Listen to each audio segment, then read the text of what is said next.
ఈ మధ్యలో నేను కపుల్స్ ని ఎక్కువ చూడటం జరుగుతుంది. మగవాళ్ళకేమో ఎరెక్టైల్ డిస్ఫంక్షన్ ఉండటం, ఫిమేల్ పార్ట్నర్ లో ఏమో వెజినిస్మస్ అనే యాంగ్జైటీ సిచ్యువేషన్స్ ఉండటం, ఇవి ఈ మధ్య ఎక్కువ చూస్తున్నాను. సో వీళ్ళకి ఏంటి ట్రీట్మెంట్? ఒక కపుల్ నాన్ కాన్సుమేటెడ్ గా లివింగ్ లో ఉంటే, అంటే హ్యాపీగానే ఉంటారు, వాళ్ళ మనసులు కలుస్తాయి, పేరెంట్స్ అంతా బాగానే ఉంటారు, ఒకళ్ళొకళ్ళు బాగానే చూసుకుంటారు, ఫ్రెండ్లీగా ఉంటారు, జాబులు చేస్తారు. బెడ్ మీద ఏంటి అంటే వాళ్ళు కలవలేరు, ఇబ్బంది పడుతుంటారు. కలవడానికి ప్రయత్నించినప్పుడు ఆ అమ్మాయి దగ్గడం కావచ్చు, ఏడవటం కావచ్చు, భయపడిపోవటం కావచ్చు, ఈ యాక్ట్ కి దూరంగా ఉంటారు.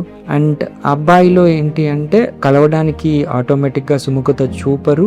ఒకవేళ కొద్దిగా ఇబ్బంది పడి వెళ్ళినా త్వరగా స్ఖలనం అయిపోవడం, ప్రిమేచ్యూర్ ఎజాక్యులేషన్స్ వల్ల వాళ్ళు సెక్షువల్ లైఫ్ కి చాలా దూరంగా ఉంటారు. ఈ యాంగ్జైటీ వల్ల ఈ వెజినిస్మస్ అనే కండిషన్ అనేది వస్తుంది. సో వాళ్ళది ఈ విధంగా కొద్దిగా డీప్ గా మాట్లాడి ఏమన్నా ఇబ్బంది పడుతుందో చూసుకునేసి యాంగ్జైటీ తగ్గించడము, రిలాక్సేషన్ థెరపీస్ పెట్టడము, ఆర్ మజిల్ స్ట్రెంథనింగ్ యాక్టివిటీస్, కిగిల్స్ చైర్లు పెట్టడము, దీనివల్ల పెద్ద పెద్ద మెడికేషన్స్ ఏమి యూజ్ చేయకుండా వాళ్ళ వెజినిస్మస్ ని తగ్గించవచ్చు.